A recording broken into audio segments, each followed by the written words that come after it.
Right, these are the top reactions that you're listening to coming in right now as the numbers trickle in and as the numbers consolidate. Right now, joining us on the broadcast to discuss more on this is Karan Verma, who's an author, who's joining me right now in the studio. We also got Roshan Chakrapani, who's a senior leader from the BRS, and the Faizan Kidwai, who's a spokesperson for the Samajwadi Party. Gentlemen, thanks a lot for joining us on this broadcast. We'll, of course, be discussing more on this, but first, let me start with Karan Verma. Karan, your first thoughts on the numbers that are coming in.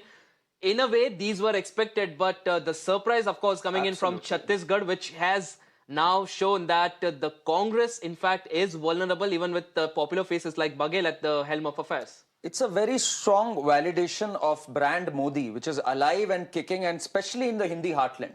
And the Hindi heartland has also rejected any sort of politics where you denounce Sanatan Dharma or try to divide along caste lines. People have moved beyond this sort of divisive politics, and they've opted. You know, when you talk of Chhattisgarh, you look at North Chhattisgarh, for example. That used to be the tribal belt, which was the stronghold of the Congress. It's shifted to the BJP. That's happened because of the beneficiary schemes of the Prime Minister, which have percolated down to the lowest denominator. When a poor man, whether Adivasi or not Adivasi for that example, for that matter, of any caste, when that poor person is able to get a surgery done through the Ayushman Bharat or is able to get a house of their own, it matters to them. It's development. Gone are the days when you used to target them as tribals and all of this. There are only two, Prime Minister has been on record saying this, there are only two vargs for me, rich and the poor must be served. And that's worked wonders for him. In Chhattisgarh, in Madhya Pradesh, it's astounding. It's gone the Gujarat route now, if you ask me. It's gone for Congress forever now. It's going to be one of those strongholds for BJP, which BJP is going to retain for, God knows, for eternity perhaps. Rajasthan, well, anyone who said that anti-incumbency is a thing of the past, anti-incumbency does exist for the Congress, against the Congress. Because in both the states, some of the top ministers have lost their seats. So that just tells you in the end, it's governance that pays. Divisive politics is totally rejected, and brand Modi is alive and kicking. The Prime Minister took a big gamble. He put himself on the line, whether it was Madhya Pradesh, Rajasthan, Chhattisgarh. He did not prop up a regional face and said, okay, I am ready to take that gamble ahead of 2024. And it's paid rich dividends. Just as they say, fortune favors the brave. Right, Karan, you gave us a quick overview of all the results there, and this, of course, putting in focus the Prime Minister's commitment that comes ahead of 2024 about making sure that the BJP is performing well in several states. Let me take that point across to Mr. Roshan Chakrapani, who's joining us from the BRS. Mr. Roshan, what went wrong for the BRS? Now we're talking about KCR, who had national ambitions. You changed your party's name from Telangana Rashtra Samiti to Bharat Rashtra Samiti, but looks like even Telangana is not with you. Forget about Bharat at this point in time. So what's going wrong for the BRS? What do you attribute the failure for? Good afternoon, all entire panel members and all. This is not a failure. Actually, see, there is some impact on results in Telangana by the neighboring states like Karnataka and some issues related with AP. So it is not absolute failure of our Telangana BRS government. Some type of relation coincidental issues of Karnataka state and AP bilateral issues. It is not absolutely failure of my government. So, Mr. Chakrapani, are you trying to say the KCR government had nothing to do with the failure? This is all because of Tamil Nadu. This is all because of what's happening in Karnataka. This is all because of what's happening in Andhra Pradesh, and it is nothing to do with the corruption allegations. With so many allegations that are coming in against KCR, KTR, K Kavita. So, are you trying to say it has nothing to do with the BRS and only with respect to different states? Sir. In a political way, there may be allegations on each and every individual, but I don't accept that. I don't accept that. It is a small miscommunication between the people, and it's a false impact of issues in AP and Karnataka, like AP political issues affecting on Telangana, catchment of like border of AP and Telangana. So those areas we were affected. When you see in Rangareddy district and neighboring Rangareddy districts, we all won. All BRS MLAs are won. borders of AP and border of Karnataka are affected because the result came in the Karnataka and the last, government has changed. Congress has come into the power, and some political issues and some bilateral issues between AP and Telangana was affected AP and Telangana border areas where we lost. No, that was a major impact Right, on okay. us. Mr. Chakrapani, you got a valid point there. This is, of course, I do not agree with your point there that this was a major impact that was caused. This is a major reason why you lost. But of course, this in fact did have a role to play. And to substantiate on that, to lay a foundation for that, before I go to Karan on this particular point, let me listen in to what DK Shivkumar and Uttam Reddy had to say after this drubbing of the BRS in Telangana. They have decided that there should be a change, and change for a progress, change for a development, change for a gratitude. This is what I could say. I thank the voters of Telangana for having shown the confidence on us. We will restore the confidence. But you think that Mr. Devendra Reddy should be credited for the victory? I am telling you, he is the PCC president, he is the team leader. Our party will take a call on a collective leadership. The election was fought on a collective leadership. This is the party will take a call. I am nothing to here to discuss on those issues. Our duty is to work as a common worker. We have done our job. Rest, the leaders are there. Whatever our leaders tell, we will follow by that. Joining with the senior Congress leader, Mr. Uttam Kumar Reddy, sir, are you happy with the numbers which is coming, or what particular number are you looking at? Yeah, we are happy. I think we'll be around 70 and we'll form the government. Yeah. So what do you ascribe to the success of the numbers, sir? I think, see, the main is that the people of Telangana love the Gandhi family. There's a special place in the heart of the people of Telangana for the Gandhi family.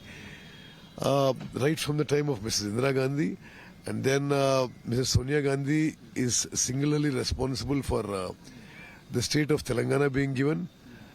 And Rahulji is very, very popular here. See, that is our number one factor in the Congress coming to power. Also the fact that the local leadership put up a collective determined effort, and the corruption and the misgovernance and the arrogance of the TRS leaders and the TRS first family. Do you still feel there is an attempt to destabilize or coach your MLAs, or is it situations you don't need any more ferry your MLAs to Bangalore and other places? See, I'm not sure of what exactly is happening on that regard, but I think our MLAs who have won are solid stalwarts, and I think the danger of poaching is not there. But what exactly the Congress party is planning, I'm not sure. I'm in and out of the content center, yeah. So what's the next process, or what the High Command has? Is CLP meeting to be called today or tomorrow? Yeah, I think it'll be CLP meeting will be late tonight or tomorrow, and they'll take the... You're one of the tallest leaders here. Are you also contended for the CM post, sir? Well, it's a question I wouldn't like to answer, but about the answer for that, we will go by whatever the AICC choice for Chief Minister. What advice would you like to give to KTR and KCR? Bye-bye KCR. Right, this is the reaction coming in from the Congress when it comes to Telangana and their victory and the way they've beaten BRS. Also, we heard Mr. Chakrapani also point out the reasons, most of which had to do with other parties and other states than his own party. I'll take this point across to Mr. Karan Verma. Karan, if you can just list out what went wrong for the BRS, because clearly there, no matter what the BRS is doing, their national ambitions, while they went out to win other states, tried to be the third front and all those other ambitions that they had, Right. they've been caught napping. They could not retain their own state, and a lot has to be done for KCR now to come back, given the fact that Congress is a national party that knows how to maintain momentum, and the fact that they've now got an opening in Telangana means that they will continue to build on this even for 2024. So, it was a perfect storm that got down KCR, if you ask me. They ran a very arrogant and a very aggressive campaign, to say the least. There were a host of corruption scams that had come out. There was growing anti-incumbency, of which they were in denial. So much so that their MLAs, they were on record saying that, KCR, KTR especially, they are inaccessible to us. So all of that was brewing, and at the same time, yes, we have to give credit where it's due. There was this untapped love for Sonia Gandhi that Telangana had. Remember, erstwhile Andhra Pradesh had been a god of the Congress. And when Sonia Gandhi came there, things started gravitating there. Plus, Revant Reddy, he ran a very spirited campaign and it just captured the imagination of the people. They were caught napping, as you just said. And also, some of their schemes, like Raitu Bandhu, one of the flip sides of any beneficiary scheme is that if it doesn't percolate down to the bottom core, then there are many more disgruntled people than beneficiaries. And that's precisely what happened with Raitu Bandhu. Only the landowner farmers. Today, farmers are also not a monolith entity. So the lower farmers, those who were working on the farms, they got disgruntled when they saw benefits not coming down to them. So it was a perfect storm that got them out. And most of all, if I had to sum it up in one word, it was arrogance that got them down.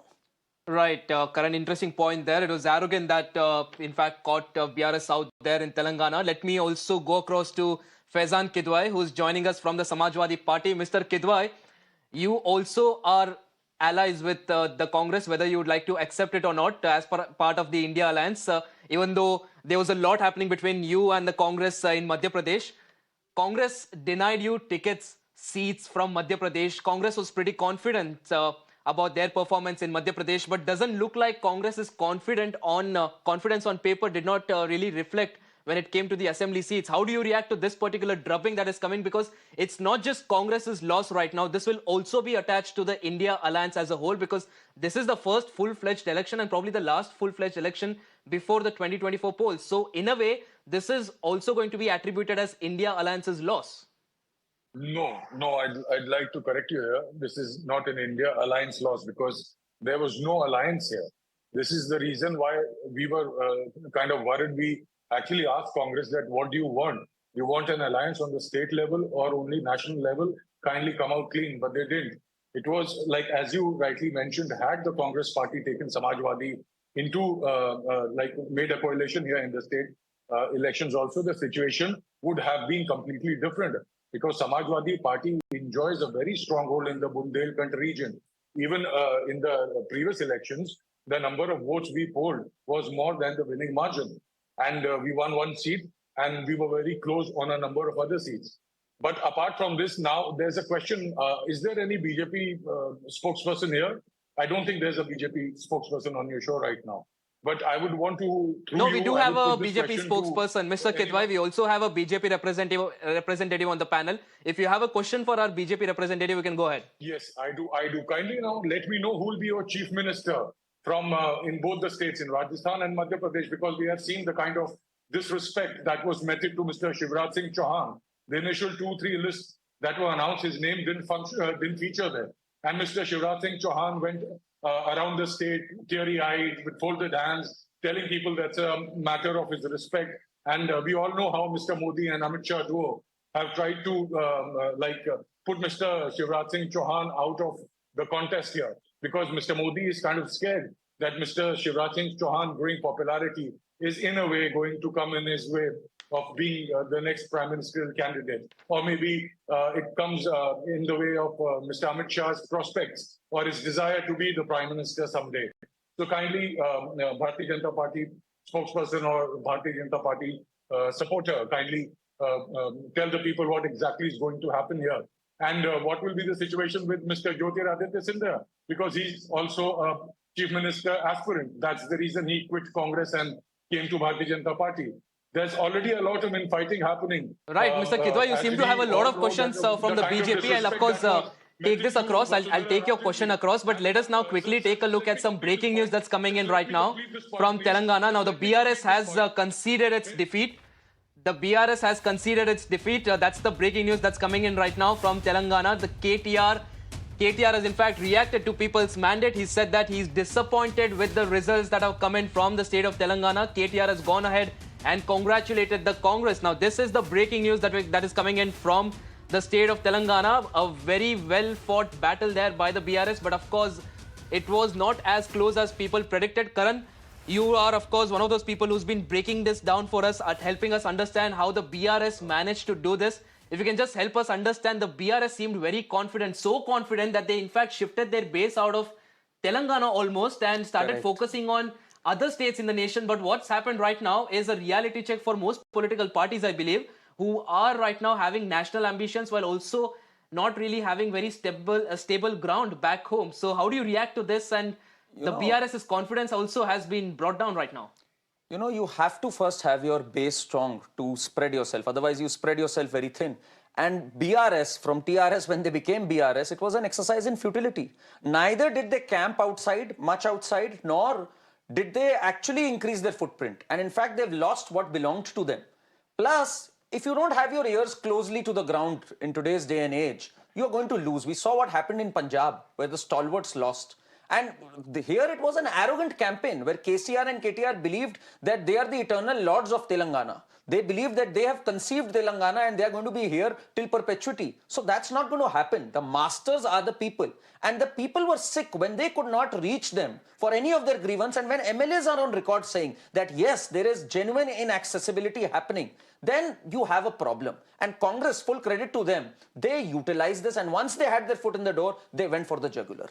And today they ran a spirited campaign and they won against KCR. I must tell you, even the BJP has gained in Telangana. If you see their vote share, it was barely 4 or 5%. It's gone up to, I think, 15% or something. So they are also building up there. So they are the biggest losers this time around. BRS, TRS, I think they need to re-Christian or rename themselves.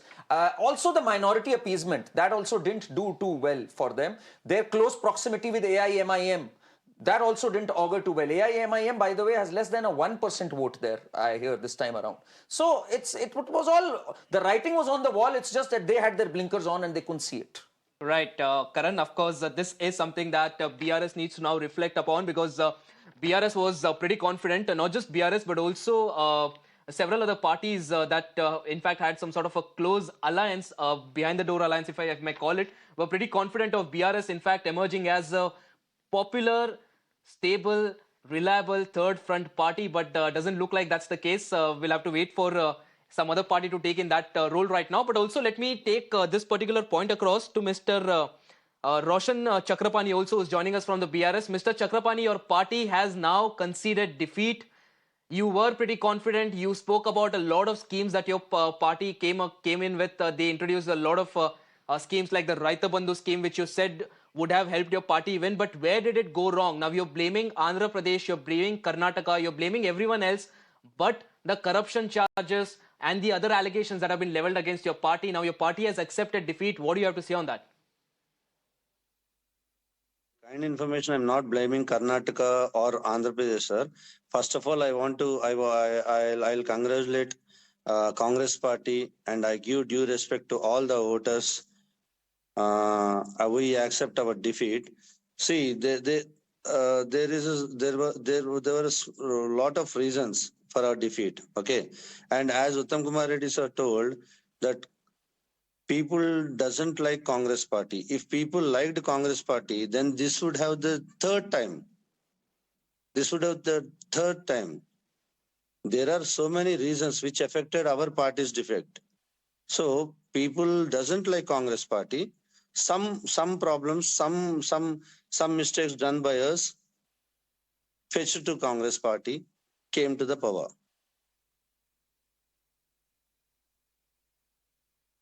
Right, Mr. Chakrapani, this is you talking about Telangana, but also the other state where BJP has managed to spring a surprise for a lot of people is Rajasthan, where the BJP has, in fact, the numbers that I'm seeing on my screens right now, the BJP is at 115, which is comfortably over the halfway mark. This is something that a lot of people did not give the BJP, given the fact that Gehlot Sarkar was also coming out with a lot of welfare schemes, and the political pundits that we call across the nation were predicting some sort of a retainment by the Congress as far as Rajasthan was concerned, going against the tide. But this did not happen. In fact, my colleague Gajraj is live on the broadcast with us right now, joining us from Rajasthan.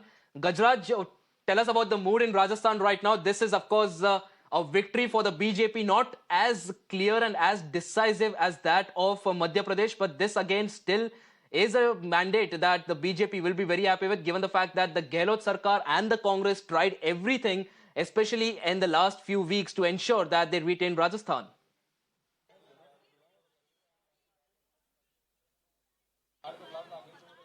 Yes, Ashish, it's an absolute shocker for the Congress here, because the Congress were batting upon their policies, and recently also they announced 7 to 8 guarantees, and they increased the amount in the Chiranjeevi health scheme also. But it seems like none of them came handy, because right now what the status of Congress is that it's the strong leaders who are representing their particular constituencies, and who are also the cabinet ministers, have lost their seats to even the first time participants in this particular elections. When I talk about the civil lines constituency here in Jaipur, it was represented by Pratap Singh Khacharewaz from the Congress, but Gopal Sharma was he managed to secure a good win with nearly 16 to 20,000 votes. And Balmukund Acharya, he also fought his first election. Rajavardhan Rathod, he also fought his first election as an MLA, and now he also secured a win. So BJP has secured a win at a lot of seats, which was speculated to swing towards the Congress here. And right now we are standing right in front of Vasundhara Raje's house, and she is expected to reach the BJP headquarters at any time from here. Studio. Right, Gajraj, of course, appreciate you joining us on the broadcast with all those details there. Karan, BJP has won pretty much Rajasthan. This is the trend that we are seeing right now. And while this happens, there's another headache for BJP right now in Rajasthan. Whose Raj is it going to be? Raje or someone else? That is the big question that needs to be asked at this point in time. How do you see this playing out? Because, of course, there are multiple contenders. In fact, we saw how it went wrong for the Congress with the Pilot and Gehlot. How do you see this working out for the BJP? It's a problem of plenty. I mean, that's always a good problem to have. It's like sometimes a poor person says, how are the rich going to manage their money? So it's a good problem to have. I'm saying this in a lighter note, that they've won the mandate now. And I think BJP is a very well-disciplined organization. Unlike the Congress, where they're breathing down each other's throats, I think they'll all fall in line, whatever the decision may be. And the parliamentary board is going to decide. But one thing is for sure now, nobody in BJP is larger than life except for the Prime Minister. No regional leader has won this mandate on their shoulders. So in the end, the buck is going to stop with the parliamentary board, with Prime Minister Modi and Amit Shah and JP Nadda. They are going to decide who's going to be there. And that's a good thing for the BJP, for the Prime Minister going into 2024, if you ask me. Right, Karan, you're talking about the headaches that the BJP is facing right now, but I don't think BJP is really thinking that much at this point in time. I think everyone is in a celebratory mood. Absolutely. And to get us more information on that, joining me right now on the broadcast is my colleague Ishika, who's joining us from BJP headquarters in Delhi. Ishika, what's the mood like right now? Rajasthan, Madhya Pradesh, Chhattisgarh, BJP has bagged 3 states out of 4 that the votes were counted for today. What's the mood like right now at the BJP headquarters?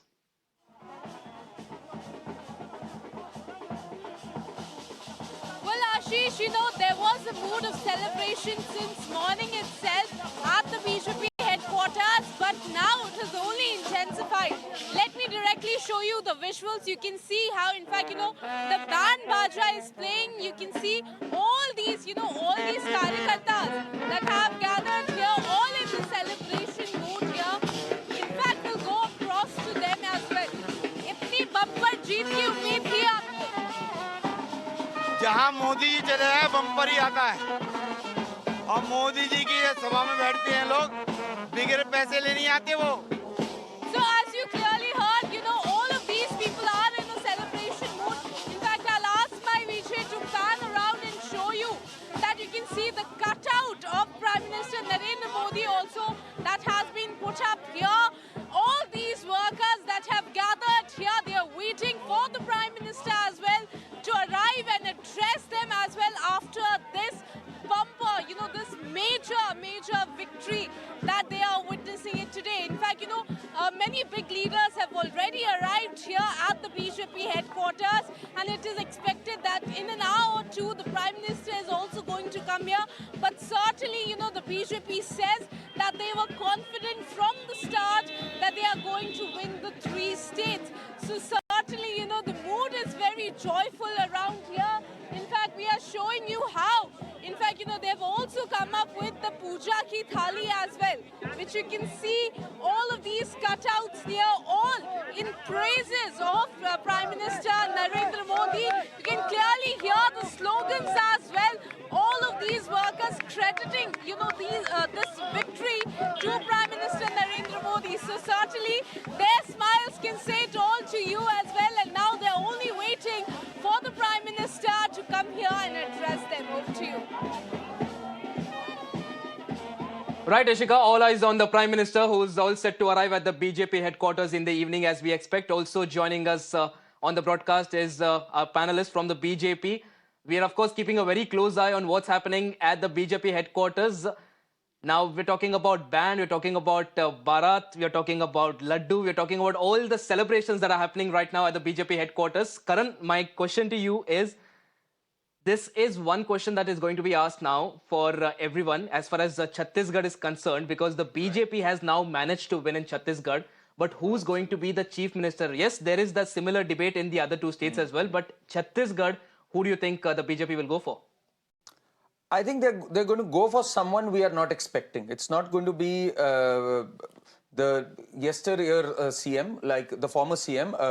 He's not going to be there because he didn't campaign as such. Raman Singh, he wasn't that much as a front runner in the campaign. So I think it'll be something we are not expecting. It'll be out of the hat. But you know, the larger perspective, I just want to bring this into perspective when we talk about celebrations that are happening at the BJP office.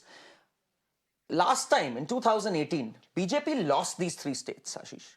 They lost these three states, and in 2019, the NDA won 350 seats. Imagine when the Prime Minister Modi was on the ballot, their vote share jumped by 15 to 20%.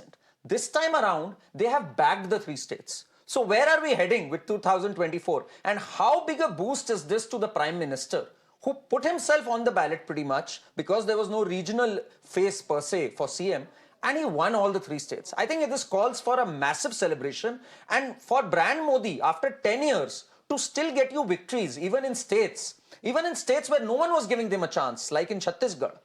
I think that's an unbelievable achievement, unheard of as a political feat from the Prime Minister. Right, Karan. Appreciate you joining us for this particular discussion now. I'll take that point across to Rochika Agarwal, who's also joining us from the BJP. Rochika ji, first of all, congratulations to your party now. 3 states out of 4, you seem to be on the way to forming your government there. Firstly, your reaction to what's happening right now. Did you expect these numbers? And also, we're talking about the BJP preparing Laddu since the morning. We're also seeing a lot of BJP spokespersons also talking about Laddus being distributed. But the question right now, the biggest question is, who is going to get the biggest Laddu? And by that, I mean, who is going to be the chief ministerial candidate?